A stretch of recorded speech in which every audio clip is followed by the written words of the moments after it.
Speaking of challenges, and something that was very big last year was the cashless policy. It's caught on quite well in Lagos, at least to an extent. Correct. I know there's still hitches and all, but the rest of Nigeria is still kind of catching on to it. And this year, the central bank governor is going to be leaving, and we're going to have a new guy there, a new lady there who's going to be the new governor. How much is this going to affect all of these? I mean, these policies. I mean, the cashless policy, for example, is mostly internet-based. It's telecom-based. Do you think there's going to be a shift from what it is now, or things are going to just continue? I wouldn't expect too much of a shift. So I think in terms of where they are, it's definitely taken off in Lagos. And I think sometime this year, there's going to expand it to a couple of more states. So you're right, there is going to be a new central bank governor coming in later this year. But I don't expect too much of a radical shift from what's happening right now. I think it's one that, when it started, there was a lot of anxiety. There was a lot of questions. Would it work? Would it not work? But, there's probably a lot of kinks along the way in terms of execution, but we're slowly getting there. We're slowly seeing people, adopt it, And so I think that with the new governor coming in, I do think that, I don't expect a major shift in terms of policy. So I think it's one that, we're going to see through. Do you think we've gotten internet banking right? Because I know I do see a lot of complaints from people. People want to make transactions, the system is down, or they can't log in with their password. And it says it's like a recurring sort of complaint. What is the problem? What is the problem? I think it's back to the question that we're trying to answer in the show about how internet will shape Nigeria, where we've come from, right? And it's one of the things where, again, we're not kind of there yet, so to speak, right? If you take a step back and just even look at the infrastructure, right, in terms of internet availability, whether it's fixed broadband, whether it's mobile broadband, in terms of the quality of the internet, even the cost of the internet, we could do better, right? I think with what we have, we're making do, and it's working, but we could do better.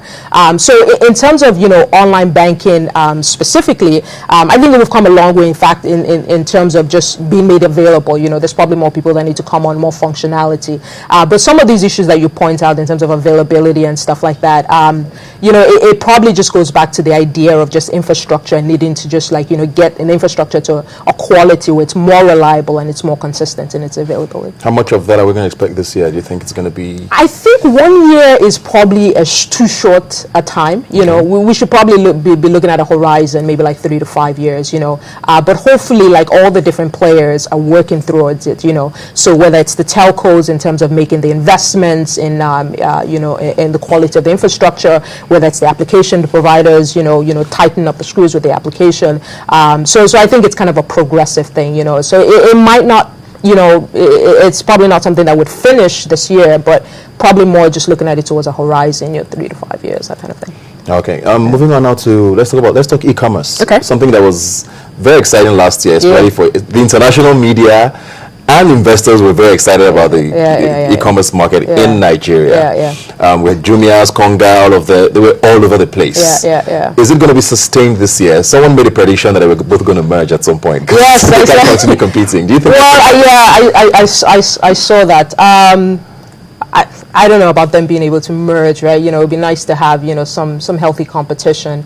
But I think, again, I still think growth is going to happen, in terms, because it's almost like, it's been unlocked, so to speak, right, in terms of the retail space. So now we know about Konga, we know about Jumia, but, there's a lot of other guys, out there, kind of like creating online marketplaces. And like I said, the retail industry is one that, it's probably just taking the lead in terms of, being able to make very good use of the internet.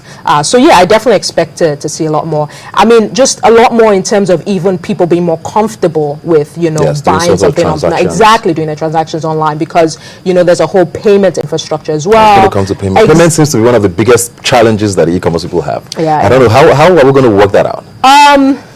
Again, it's, I mean, I think, so right now we do have, if you went online and you wanted to buy, a suit, for example, there are some payment options. You can pay with your card, you can pay with like your mobile money account, whatnot. And there's some, so I think in terms of like the payment, there's enough options to kind of, have people go buy. But then I guess one of the challenges, of course, there's this whole idea of just people being more comfortable with it, because when people think about, okay, paying with something online, they think security, they think, there are a lot of flags that go off, So I think one of the things as well is just improving digital literacy and just getting people more comfortable with the idea of buying online. And the good thing with a lot of the retail, a lot of the online merchants is that, of course, the idea of, cash on delivery and whatnot. So you don't exactly, if you're not very comfortable with it, you can actually pay when you get the goods and whatnot. So I think just getting people more comfortable with the idea of kind of paying online.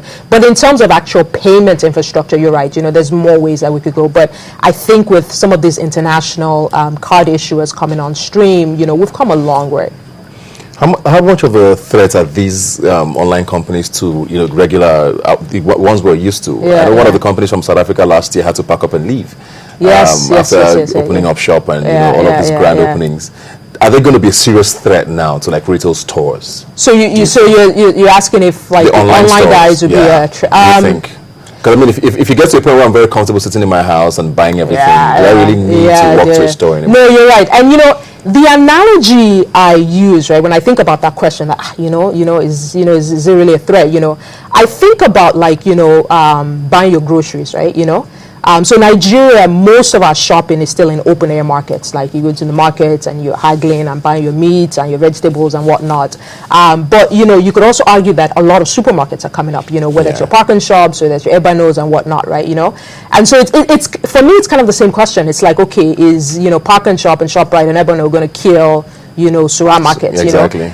And I'm not convinced that they will all have their own space. So I think they all have their own space, And if you look at the numbers, even though kind of like the new age stuff, like the online retail is growing at a fast pace, I think for the most part people are still patronizing kind of the traditional forms of retail and whatnot, So I think for a long time they will still exist side by side. I'm not convinced that it's one that in a year or two we're still going to see like traditional like brick and mortar retail. Yeah, I mean I still go to Sura Market. I think it was Konga who recently got like this massive investment. I think 25 million or something along those lines. $25 million exactly. How much of these e-commerce companies are just hype, really? How much of them are like real substance, like sustainable going forward? Do you think? That's a good question.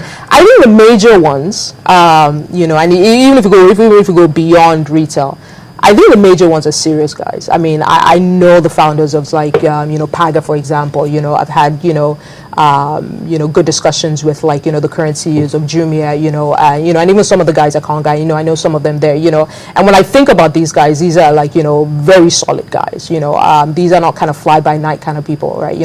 And so, and again, I think an easy way to answer your question is just look at the money, the investment that has backed these guys, I mean, just being able to raise $25 million, it's not a small feat, right? So it shows a level of seriousness about the investors in this market and in this space, right? And essentially, ultimately in the company. So I don't really think, especially for the big names that the leaders that we hear.